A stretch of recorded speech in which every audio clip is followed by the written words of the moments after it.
Kandro Ling, in the heart of the Auvergne, the 18th of December 1997.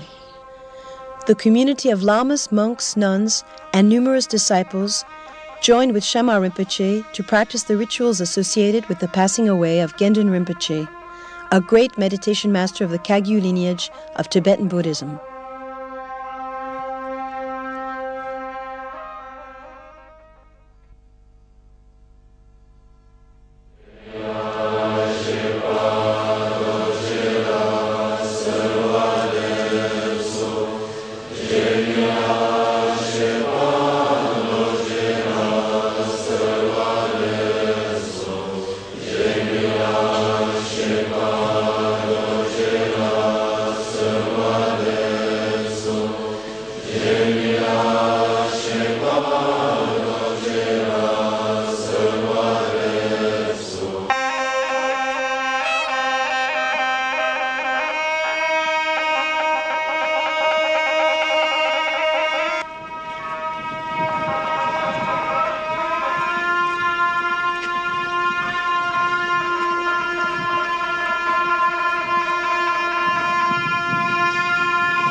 His body, which has been preserved throughout the traditional 49 days, is about to be cremated in a special stupa built for the occasion.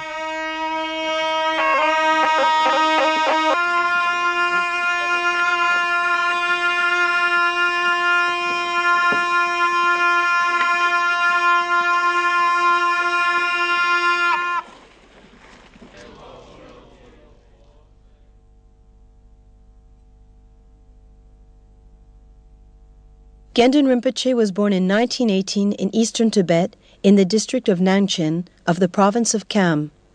His father was a sculptor of mantras. Rinpoche himself usually said, "I don't have a life story. I've drunk tea and eaten sampa." And yet he once told us his story. I was 15 or 16 years old when the 16th Gyalwa Karmapa visited our monastery. At the time, he was still a small child, and the previous Situ Rinpoche accompanied him. Karmapa stayed 3 days in our monastery and gave a crown ceremony with the small black hat, since he couldn't yet wear the large one. He also gave us a Chen Rezi empowerment. Sometime after his visit, I started the 3-year retreat, and after that, I went on a 1-year pilgrimage throughout Tibet, which led me to Tsurphu, the main seat of the Karmapas. Once again, I met the Karmapa and took part in another crown ceremony. From there, I traveled back home to Kham in eastern Tibet and spent about 8 years in solitary retreat. Then the Karmapa visited Nangchen again. A large tent was set up and many people came to see him. Our whole community was there, except for our cooks. 2 of my retreat friends traveled with me, and after our meeting with the Karmapa, we spent several years in the mountains, meditating in complete solitude. There we heard that the Chinese were invading Tibet, and that Karmapa was already staying in Palsen Jowori on his way to India. We decided immediately to risk fleeing, but on the way we came across the Chinese. I requested help and protection from the 3 jewels, asked them to lead me, because I was determined to escape. Other Tibetans tried to dissuade me, as they were convinced that the Chinese would kill me along with the others. But I was sure that fleeing was the best thing to do, and that the 3 jewels would protect us.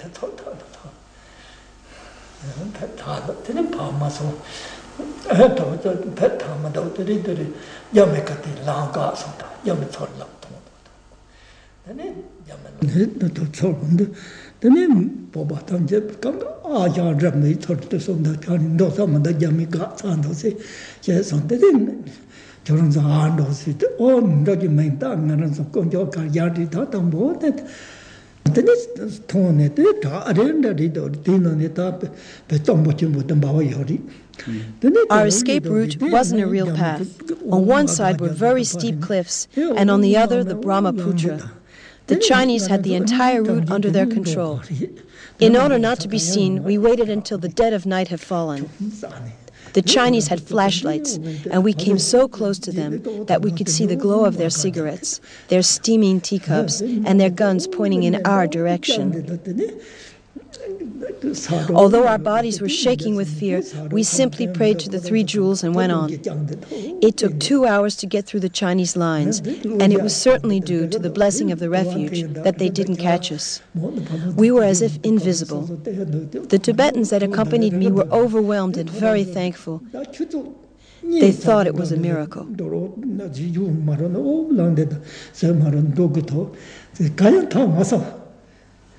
Once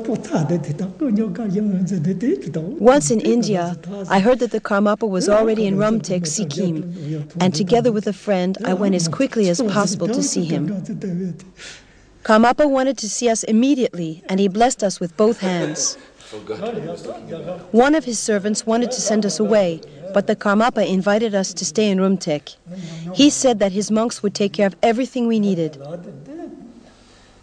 In case of any difficulties, the Karmapa would personally look after us. We could hardly believe what was happening. We were, of course, very happy to be with him, but we didn't want to stay in the monastery, since it is said that if one spends too much time very close to one's Lama, there's danger of damaging one's samayas.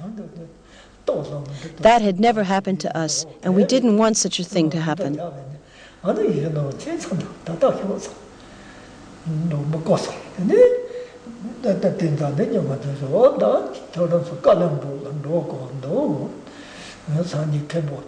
quite a few years, I don't recall how long, I lived, according to the wishes of Karmapa, with one of his patrons in Kalimpong.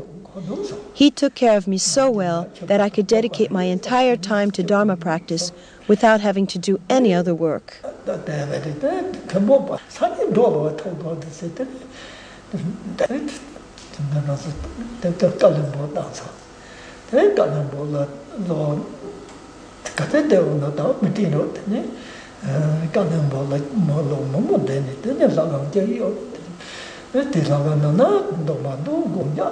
Karmapa then sent me to Bhutan, where the king's mother had just entrusted a temple to him.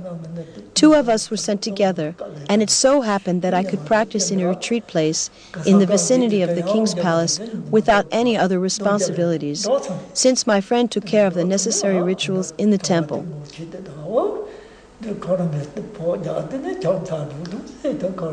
One day, Dilgo Khyentse Rinpoche told me that I would be going to Europe and that he could help me get a passport.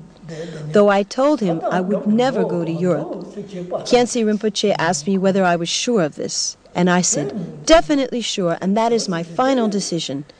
He just replied, you don't want to go to Europe, but you will be going anyway.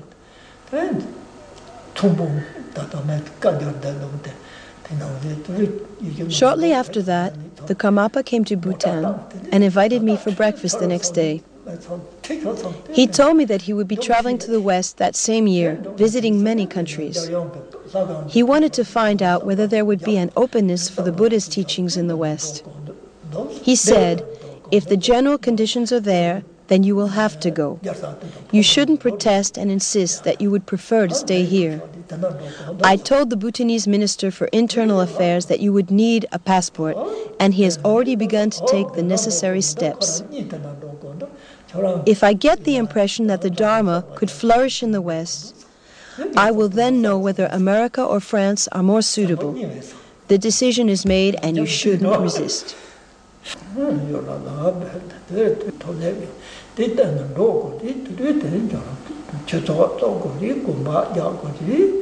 I sat there absolutely speechless and thought to myself, what can I say? I don't know anything. Karmapa gave me the following task. When you are in the West, you should build a temple, a monastery, and a retreat center, and teach the Dharma. You should not restrict your Dharma activity to one country or one small area. Instead, spread the Dharma everywhere. In that way, many people will come into contact with and develop confidence in the Dharma. You must go soon, because the time is ripe, and one must act at the right time. People in Europe have very strong emotions, and the situation could change quickly. Therefore, you must go to the West now.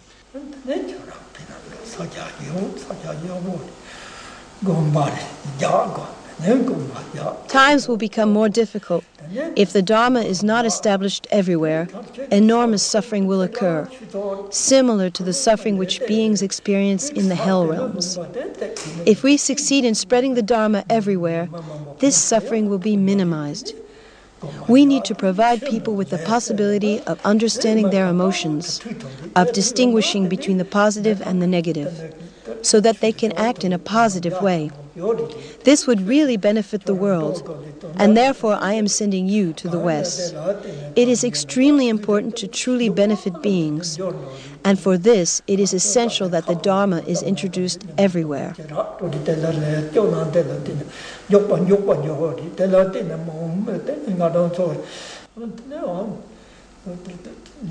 One night the Karmapa sent a monk called Chogyal to pick me up. I told the monk, "Not now, before dawn. One can still see the stars in the sky. It is still night." Chogyal explained that the Karmapa had requested him to bring me immediately, and for this reason I should come along. I refused once again, yet he insisted and said that he would wait for me until I came. So I went to the Karmapa. He was sitting on a large chair on the terrace in front of his house. At the other end of the terrace there was a similar chair, and Karmapa told me that I should get it and sit next to him. The chair was too heavy for me to carry, so the Karmapa himself helped me to bring the chair over. The Karmapa invited me to sit down and then blessed me. He put both hands on my head and recited a prayer to the lineage. Dorji Chang, Tilo, Naro, Mapa, Mila, and so on. The Karmapa recited this prayer 3 times and told me that now he had transferred to me the entire transmission and blessing of the lineage. This made me into a holder of his lineage. Then he prayed to the Dharma protectors, Dakas and Dakinis, informing them that he had passed on the transmission to me and that they should provide their protection and support. He also recited this 3 times. I was so overwhelmed that I could only cry. I thought, what is this great master saying? And I looked around 3 times to be sure that no one saw me. I was truly embarrassed that the Karmapa had given me, a simple Lama, the transmission, and that he paid so much attention to me. My eyes were full of tears, and I was trembling from excitement. It was a shock for me. Up to now I have hardly spoken of this event where the Karmapa made me a holder of his lineage. At that time, the Karmapa told me so many things. Even until today, the memory of this brings tears to my eyes.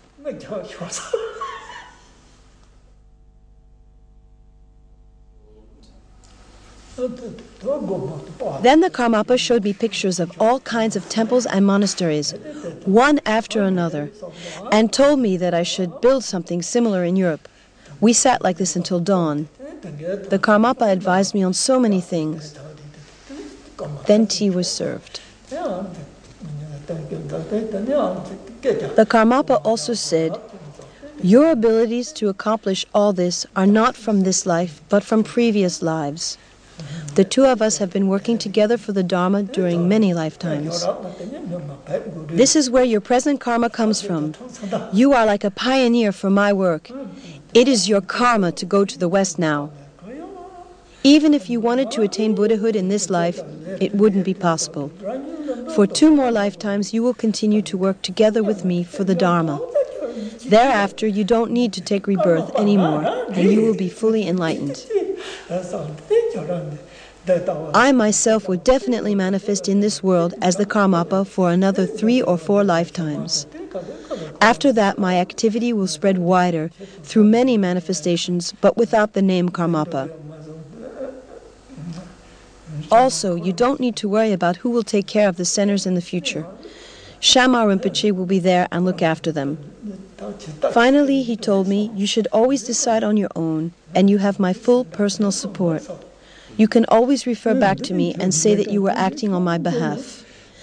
I will be there for you to see how you are doing and what you do. You can be certain of my total support. In addition, I will give a letter of authority to take with you. I told the Karmapa that I didn't need this, but he answered, "No, there will be a time when you need this personal written clarification, and it is better if you would take this now." But I said, "I don't need it. If you, as the Karmapa, say that everything will work out, I don't need any written authorization." In fact, later there were difficulties regarding the temple project and the retreat center. At the time, Jamila was together with the Karmapa in America and told him about these troubles in France. Consequently, the Karmapa sent a letter in which he said, "Things should be arranged exactly as Lama Gendun decides. There should be no further discussions." He wrote that he had given me his full blessing and that people should not have any doubts regarding my decisions. And everything developed very well. Whatever the Karmapa says will be fulfilled. It might be that I have forgotten some of the Karmapa's instructions, but Lama Jamila knows them all. You can ask him. He was always with the Karmapa. He lived in his rooms, ate with him. He was always with him, even when he traveled.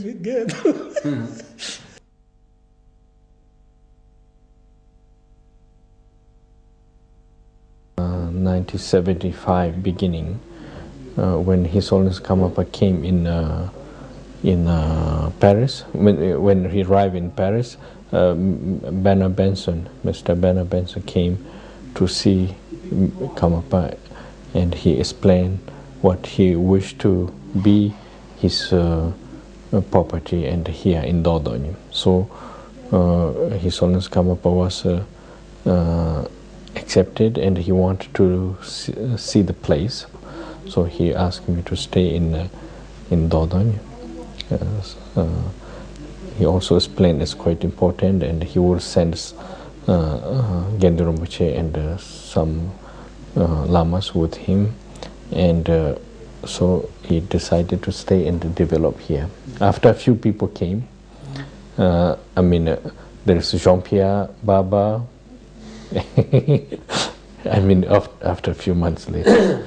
And then a few months later, Lama Tsonyi and Frizu and Max. First we came, it's a just ruined house, and the half part they repaired, but everything's okay somehow.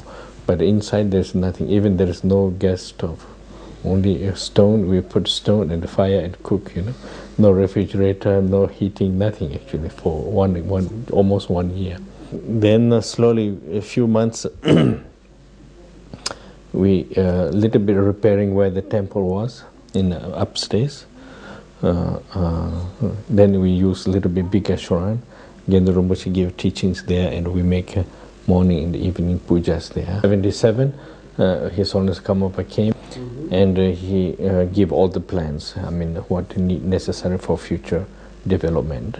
Then he made also Kolo Demcho. I think 1 week perform the mandala and make a blessing in the area.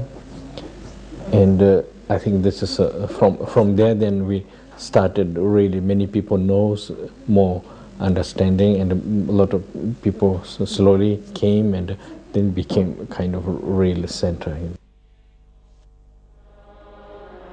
The Tibetan name of the center, Dagpo Kagyu Ling, means the garden of the oral transmission of Gampopa.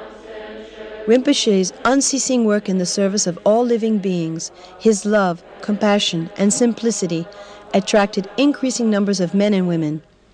Inspired by trust and devotion, many dedicated themselves to following the path shown by this highly realized master.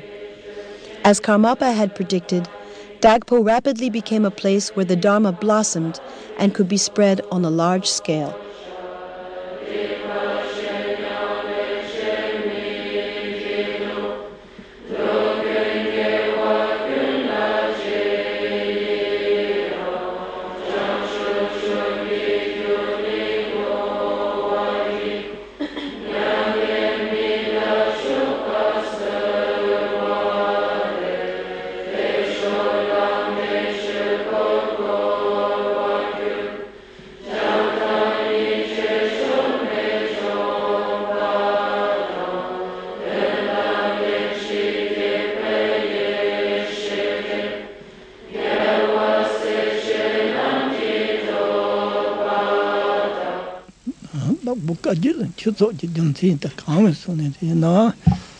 His Holiness Karmapa felt that the site of Dagpo was particularly conducive for meditation, study, and the propagation of the Buddha's teachings.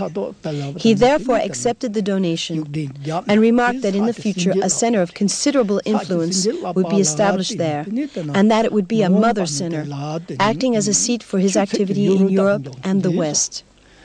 Under this directed from His Holiness, the center, which is now called Dagpo Kagyu-ling, was founded and continues to develop.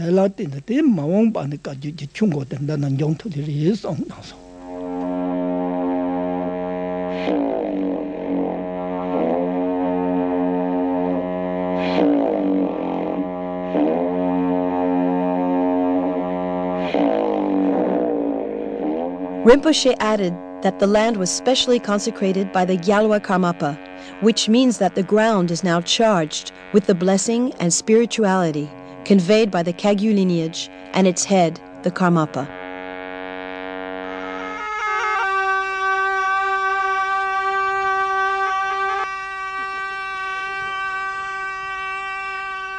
On the occasion of the 10th anniversary of Dagpo Kagyu-ling, Shamar Rinpoche, regent of the Karma Kagyu lineage, gave the Bodhisattva vows to a large number of practitioners. Due to the connection with the blessing of the Golden Rosary of the Kagyu masters, uninterrupted since the time of Tilopa and Naropa, and their successors Marpa, Milarepa, and Gampopa, all activities of the center are now empowered to benefit all sentient beings. In 1984, the creation of a retreat center at Lebost called Dagpo Kondroling, which means the place where everything is liberated, marked the beginning of a new phase. Thierry Charbonneau, the then secretary of Kondroling, tells the story. C'était en janvier 84 exactement. C'est vrai que j'ai eu la chance d'arriver avec toute la nouvelle équipe. Ça a été une petite aventure. It was in January 84. It's true that I was lucky to arrive with the first retreat group. Complètement vide. On a campé pendant des mois jusqu'à la rentrée de retraite. Pour faire les premiers travaux, it was a real adventure because we arrived in this small house in the Auvergne that we weren't familiar with and which was completely empty. We camped in this empty house for 3 months until the beginning of the retreat. The work started with setting up the small temples. We then put up the fencing because it's important for a retreat to have an enclosure. In the end, Rinpoche lent us 50,000 francs, his entire savings at the time. But actually it became a gift, as we didn't give that much back to him. Then came a moment when we had completely run out of money.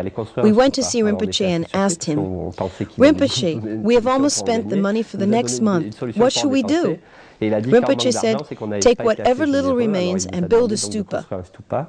We were quite surprised because we thought he was going to give us a solution to find some money, and instead he told us to spend the little we had. He said, "If one lacks money, it is because one hasn't been generous enough." And that's how the construction of the stupa at Lebost got underway. Right from the moment that the stupa was built, as if by magic, donations started to arrive. It attracted people who had seen the stupa in our magazine, The Tendril, and who had just decided to come and give their support. And so, in fact, the situation improved a little bit. Afterwards, there was the coming out of the retreats, and then we needed to expand for the next retreat to start. Due to the growing number of people wishing to do the 3-year retreat under his spiritual guidance, Gendun Rinpoche had the existing retreat centers enlarged and new ones constructed. Today, there are approximately 120 men and women retreatants, several of whom have embarked on long retreats of 12 years or more. In this way, the most profound teachings of the Vajrayana path, the 6 yogas of Naropa and Mahamudra, are transmitted and practiced under the purest possible conditions.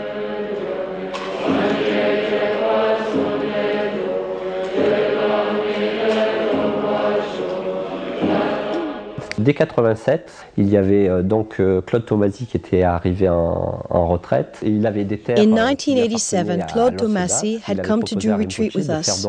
He owned some land 3 kilometers away at Loseda.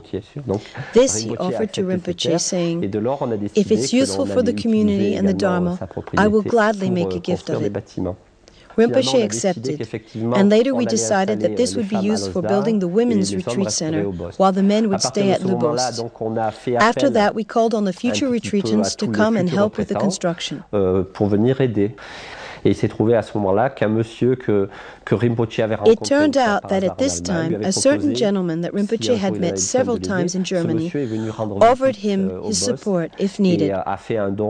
He then came to visit Rinpoche in Le Bost and made quite a substantial donation. Due to this, we could now begin an immense project which surpassed everything we had ever conceived of before. We bought the neighboring farmhouse and adjacent land. This is where we built the monastery and the temple with its surrounding park. Et puis faire le petit parc en dessous, c'était toute cette partie-là qui a été achetée. Rinpoche, bon, c'était évident, je veux dire. D'abord, il n'a jamais eu un plan particulier. Il a jamais Obviously, Rinpoche never had a specific plan. He never decided to have a large center. On the contrary, he often told us to stop building and that it was already big enough.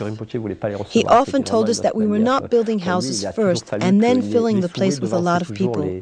We were building each time because there was first a demand from people wanting to do retreats, which Rinpoche otherwise would have been unable to accept. He really had a different way of seeing things. There had to be a necessity, a wish, before the work was undertaken. He would say that because the wishes were positive, money would not be a problem. The material side of things would be the expression and fruition of the wishes, but the wishes had to come first. This has always been the way that Kondro Ling developed, because the goal has never been just to make buildings. Rinpoche was always telling us, you are not builders. The house you are building is actually yourselves. Ultimately, it's not for your own purpose that you are building, but for future generations. We are in a period of decline, and as time goes on, it will become more and more vital for there to be a place where the teachings of the Dharma are firmly anchored. These houses are not so much for us, but to have a place somewhere on earth where people know that they can receive the teachings of the Dharma, the way out of suffering. Gyalwa Karmapa has said to Rinpoche, you must build a temple, a monastery, and retreat centers. Today, the activity of Gendun Rinpoche has materialized as a great mandala with manifold aspects dedicated to helping all beings. The monastery at Losada, started in 1991, houses approximately 100 women. It includes the monastery, 5 separate retreat centers, and a temple accommodating over 200 people. At the entranceway is a stupa representing the mind of all Buddhas, which was consecrated in November 1995. Le Bost, the equivalent for men, has the same structure. Alternating meditation and activity, about 100 monks and retreatants are living here, all of them following the example of Gendun Rinpoche. Both monasteries also offer visitors the possibility to practice in retreat conditions under the guidance of lamas.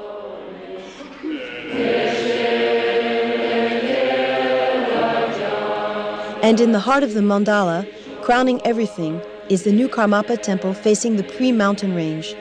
It was consecrated in October 1997 by Gendun Rinpoche.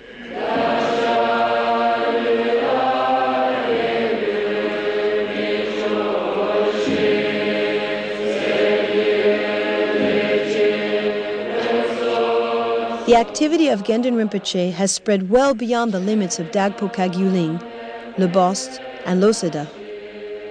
Retreat centers for lay people and Dharma centers have arisen in France and all over Europe. These include Dagpo Dedro-ling and Dagpo Dargyo-ling in Dordogne, Kundrol Punsak-ling at Jagendorf in Bavaria, Rigdro-ling in Greece, and many town centers throughout Europe. In these meditation and practice centers, lamas trained by Rinpoche take turns to give Dharma teachings.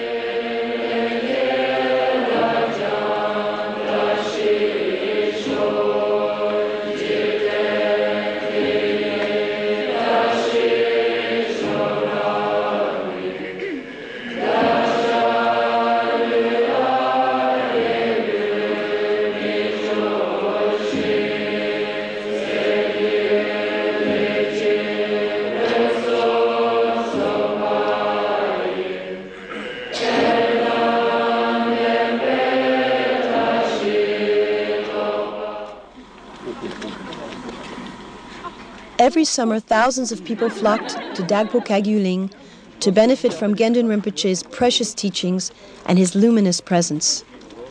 In spite of his tiredness, he insisted on joining us this last summer of 1997.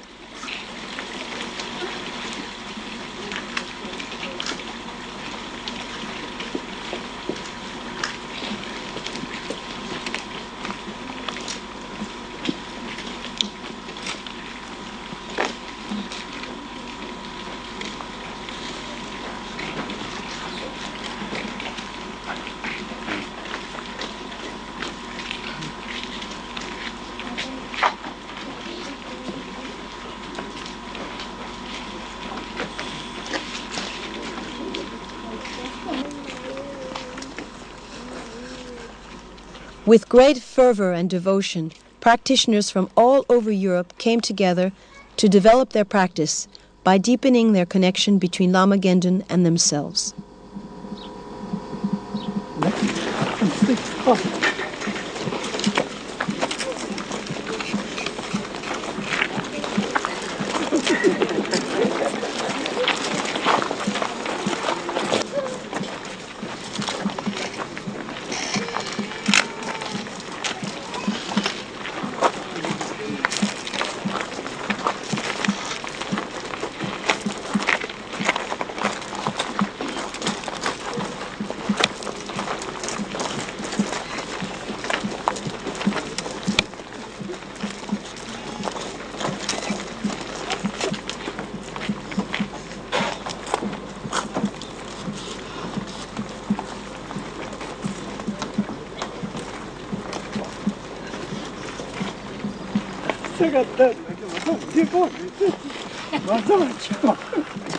Rien à voir avec Guillaume.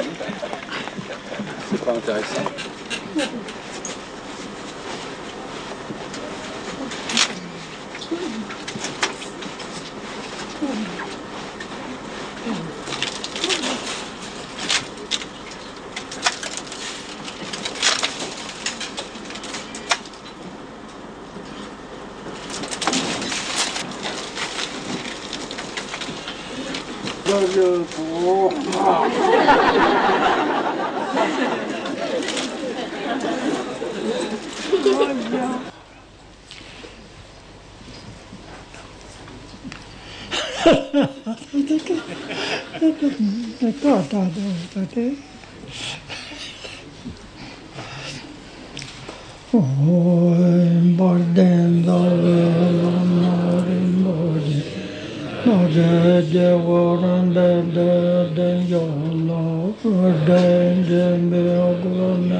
In the theoretical presentation of the Dharma, refuge and bodhicitta are presented as being separate and distinct. However, a bodhisattva, already when taking refuge, does so with an awareness of the ignorance of all beings and with a desire to bring to an end the suffering caused by this ignorance. We ask ourselves, what is the best protection one can offer to others? This is the refuge in the three jewels, Buddha, Dharma, and Sangha. And so we have the wish that it will actually be ourselves who will provide this protection for other beings. This is why we have the desire to attain enlightenment as quickly as possible in order to be able to protect them from their suffering and to liberate them. We call this the commitment to the result. The commitment to the application, then, is I am going to practice the Dharma. I am going to commit my body, speech, and mind and all my energy to the fulfillment of this wish. I will do this by taking refuge completely and definitely, for now and forever, in the three jewels, who are the unsurpassable and infallible protection. This is the commitment to practice. We are carrying out the wish to free all beings from suffering and establish them in the state of enlightenment. For this, there has to be a complete surrender of ourselves. We dedicate all our energy, our whole life, to the fulfillment of this aim. And in order to do this, we place ourselves and all beings in the hands of the three jewels. I'm not sure if this is correctly expressed from an academic point of view, but this is what I feel.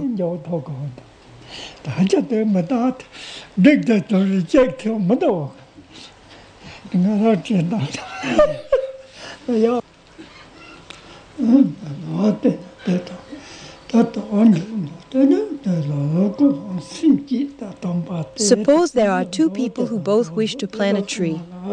One says, I have some land. I'm going to plant a tree, and when the tree has grown, I will enjoy the fruit that it produces. He considers himself to be the owner of this tree, and so its fruit will also belong to him. The other man plants the same type of tree, but with the intention, when this tree has grown and is bearing fruit, I would like everyone who passes by to take and enjoy its fruit. I have absolutely no feeling that this tree belongs only to me. The results will be different because the initial motivations are different.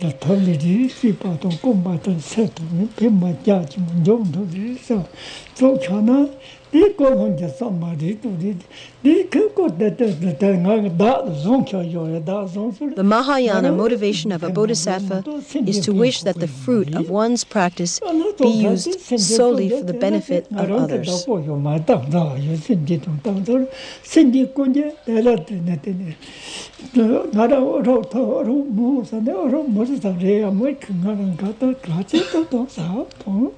Our whole spiritual progress depends upon the extent to which we open our minds. In other words, if we really give birth to this bodhisattva motivation, our spiritual practice will become something extremely vast, with immense results. When this motivation to practice the Buddha's teachings for the good of all beings is sincere and heartfelt, it is the source of an immense joy. It completely fills us with this joy, aspiration, and enthusiasm. When we dedicate ourselves to the practice in this way, then this commitment will not be mere words, but a profound truth, born out of this joy.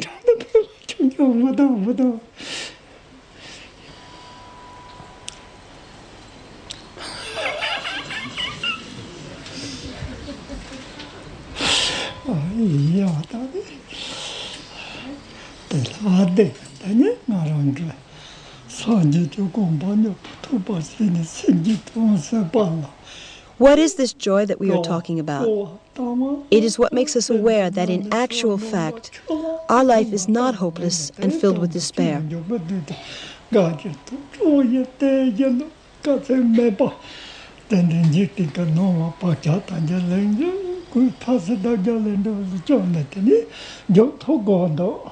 Due to previous karma, we have had the great fortune to meet the Dharma. We have already taken refuge and awakened our potential. Therefore, now our life has a meaning, and we can say to ourselves, because I am aware of the meaning of my life, I will make every effort and put all my energy into achieving true happiness for all beings.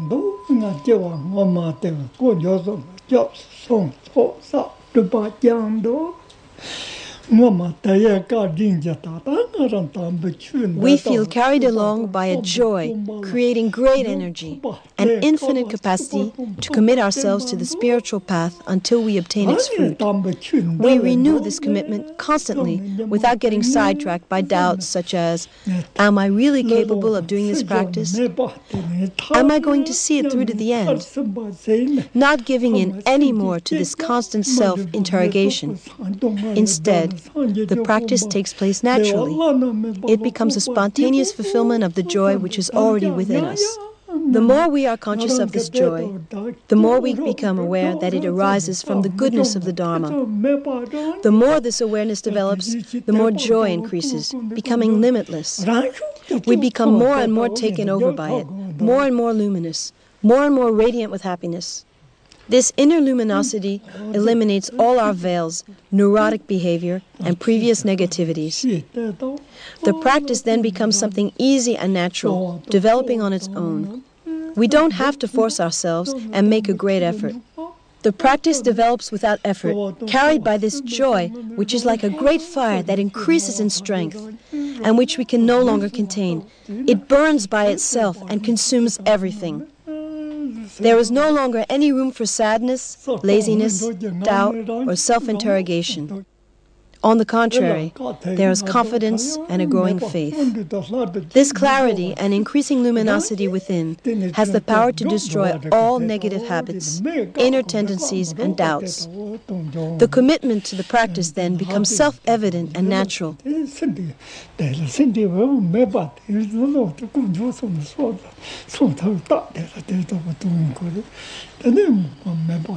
Why is it that the moment we practice Dharma, we feel a sort of torpor, a physical heaviness, or some kind of headache that prevents us from practicing? Why do we always have the impression that practice is something extremely difficult, that we cannot succeed in? It is due to the fact that our mind is filled with ignorance, desire, and hatred.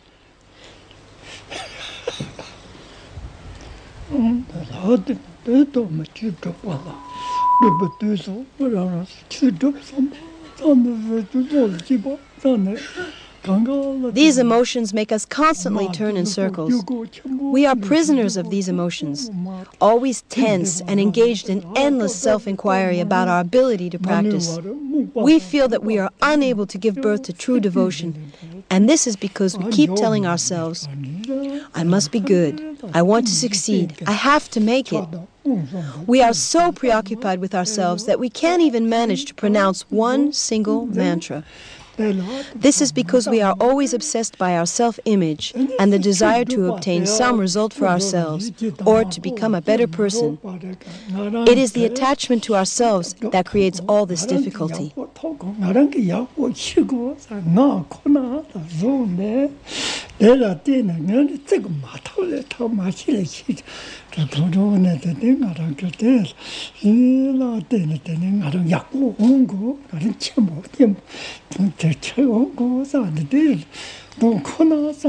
It shouldn't be like this. When we act in this way, it's as if we are being pulled in opposite directions. We're so imprisoned by the desire to do something worthwhile, to be someone good, that any prospect of self-improvement is blocked. However, if we abandon the desire, there are no longer any difficulties, and qualities arise naturally. When we strive for something in our everyday life, in which we believe and really hunger for, we pay no attention to the troubles that arise, and we're capable of overcoming all sorts of difficulties without ever getting depressed. But as soon as we experience obstacles in our Dharma practice, we feel that it's too difficult. We become angry and unhappy. What's to be done about this? We need a deeper longing, a truly authentic aspiration to really practice the Dharma.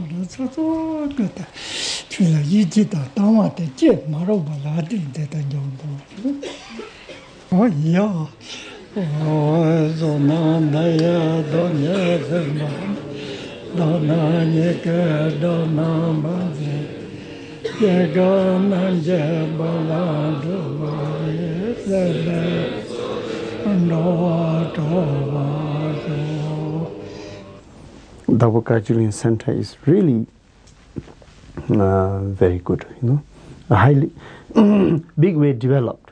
But develop outside is not important, But most important is Dharma teaching. But in the European countries, I see here is Tendam, the noble Dharma teaching is going on, not artificial.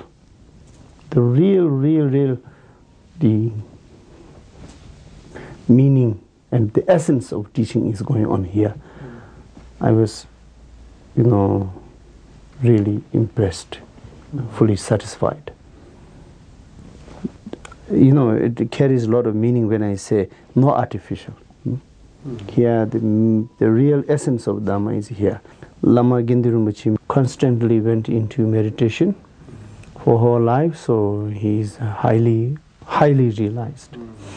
So that's why we all respect him as the lineage, Mahamudra lineage holder, Naropa 6 Yoga lineage holder. Then in the the history of Kamakaju lineage holder only can be the one who is passing the transmission to Karmapa. Yeah. So right now we will think about it. But he is one of the very great Siddha of Kamakaju, you know.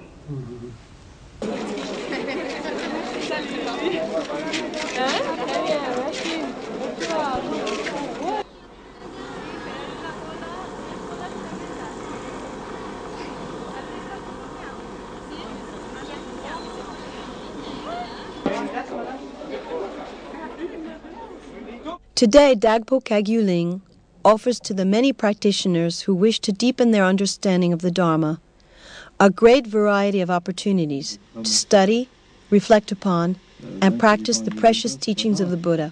Lamas trained by Gendun Rinpoche continuously offer study sessions and meditation courses throughout the year, giving everyone the chance to progress along the path. For several years now, a summer university is being conducted by the teachers of the Karmapa Institute in India, where the basic texts of the Mahayana Buddhist philosophy are studied.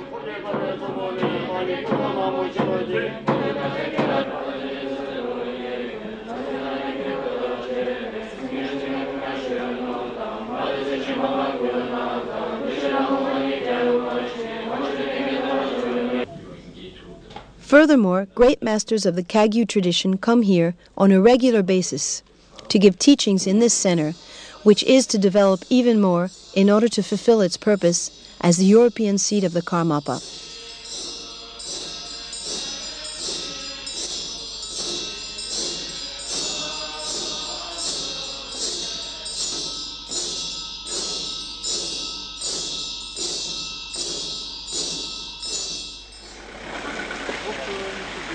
On the 22nd of October 1997, the coming out of the 3-year retreat attracted many visitors and friends to the monasteries of Lubost and Losada.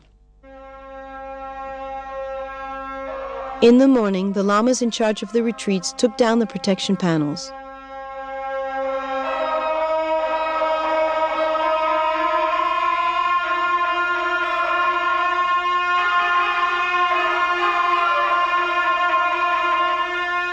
Then the 104 retreatants circumambulated the retreat centers and made a symbolic offering of the universe in front of the stupa before being received in each monastery for a short welcoming ceremony.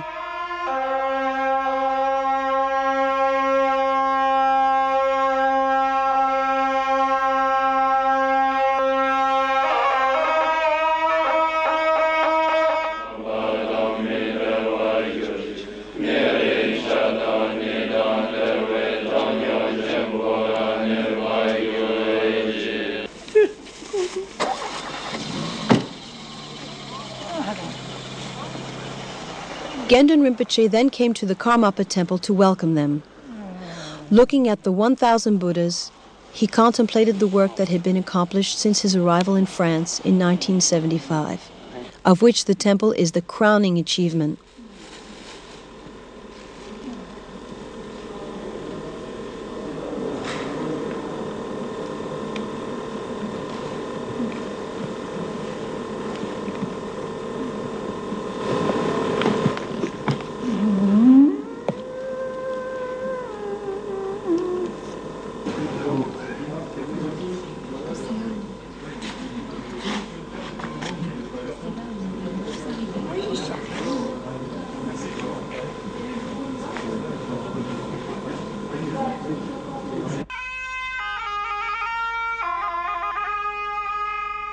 The retreat guides led the retreatants in a solemn procession to the Karmapa temple.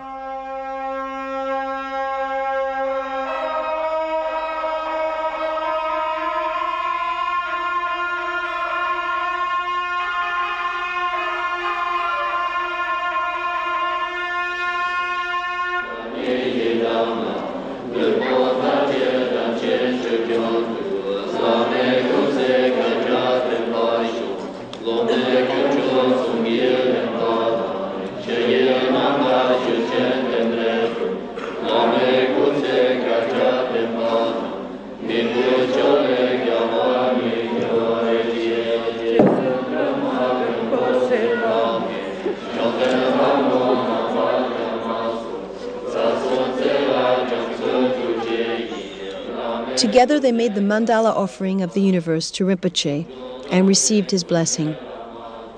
Gendun Rinpoche seemed extraordinarily serious and deeply concentrated, as if intensely communicating what he knew would be his last teaching among us. This ceremony was actually to be his last public appearance.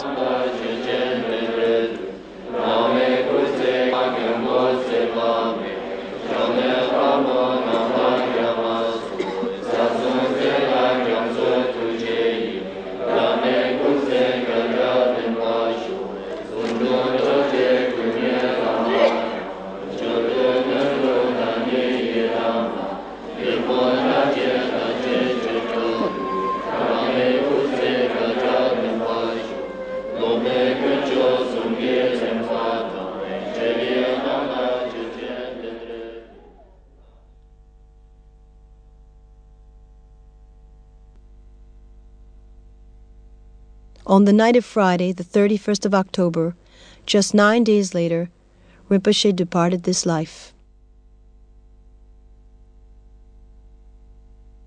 For 2.5 days, Rinpoche rested in Tukdam, which is the meditation practiced by great masters at the moment of death. Arrangements were made for Rinpoche's body to be preserved in the traditional way during the following 49 days. This gave the disciples who had come from afar the opportunity to practice together next to the body of their master. In fact, a unique and powerful opportunity to receive a very special blessing, a time of great purification, and a way of sowing the seed of liberation. Referring to his departure, Rinpoche would say that the future of his work would depend on 2 conditions. Firstly, that everyone continue their practice by alternating periods of activity and retreat. Secondly, that the Sangha remain united.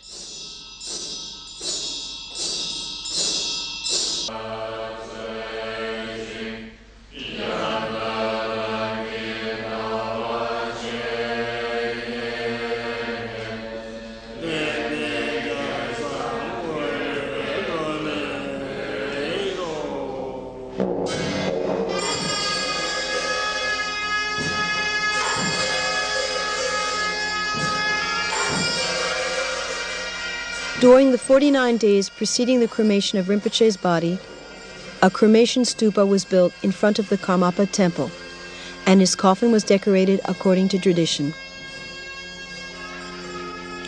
At the same time, several rituals took place in the temples at Loseda and Lebost. Among them, Che, Amitabha, Korlo Demcho, Milarepa, and Gyalwa Gyamtso.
The date for the cremation ceremony, Thursday the 18th of December, was chosen because it was an astrologically propitious date according to the Tibetan calendar. The last administrative obstacles disappeared, as if removed by a particularly powerful blessing.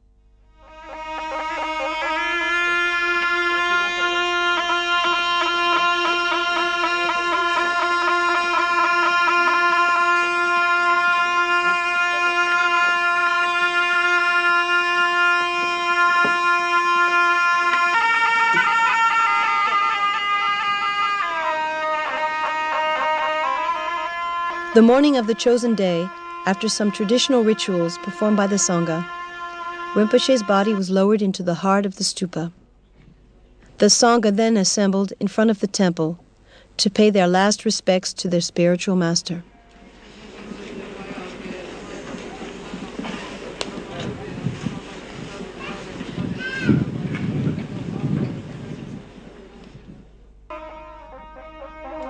Kanzi Shama Rinpoche, regent of the Karmapa, came in person to preside over the ceremony, which concluded the cycle of practices carried out during the 49 days.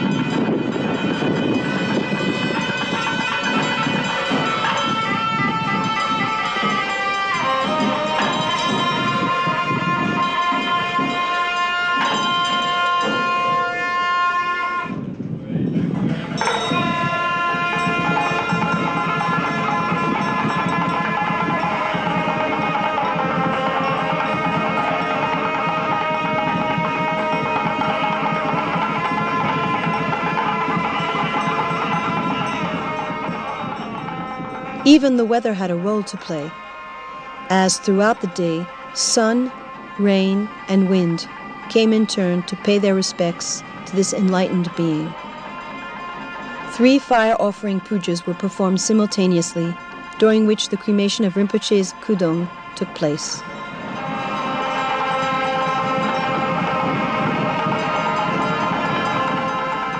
His time on earth is finished for now, but his work will be perpetuated through the Council of Lamas placed under the authority of the 17th Gyalwa Karmapa.